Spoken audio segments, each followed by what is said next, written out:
This is some graphing of linear systems of equations, and so these are actually already in y equals mx plus b formula. So when we're doing this, if it's not in y equals mx plus b, you'd have to change it. I have a couple of videos on how to do that in my systems of equations section on my YouTube channel, You Want Algebra. This is where this is also going to be. And so when you're graphing this first one, hopefully that's pretty easy to do. We start off with the y-intercept, in this case is a -4 right here. So we're going to go down here on -4 and put a dot right there. Now we have our slope, which is -2.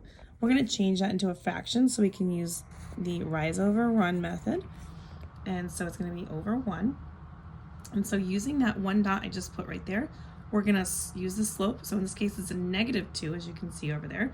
So we're going to go down 2, and then that 1 is positive. So down 2 over 1, and we're going to put a dot.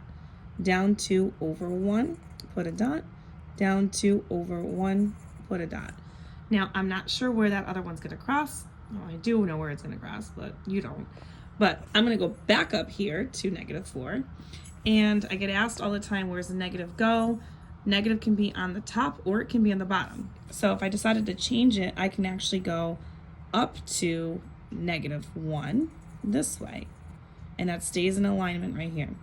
Up 2 over 1, up 2 over 1, and I can continue that. I'm not going to do that for the time of the video, so I'm going to continue this. Now, my other one does not have a slope. It's got a y-intercept of -4. So I'm going to go to -4. You can see that's already right there. That's my intersection point right here. Now, anytime you have a no slope, it's a flat line. So at -4, that means that this is just going to be a horizontal line like this. And it's just flat like that. And so if there's not an x in it, it's just flat like that, or semi-flat. Obviously without a ruler it's a little bit tricky, but you can see that this is the intersection point very clearly right here at -4. And again, it's 0, -4. So my coordinates would be 0, -4. This is a 1 solution because it only crosses both of them one time in that one spot. And so when I go to plug them in to double check it, to make sure it's true, this one doesn't have an x, so y would be -4, so -4 equals -4, so that's true. And then here, if I put x in and substitute it into this equation, -2 times 0 is 0, -4 equals -4, and that's what we said it was.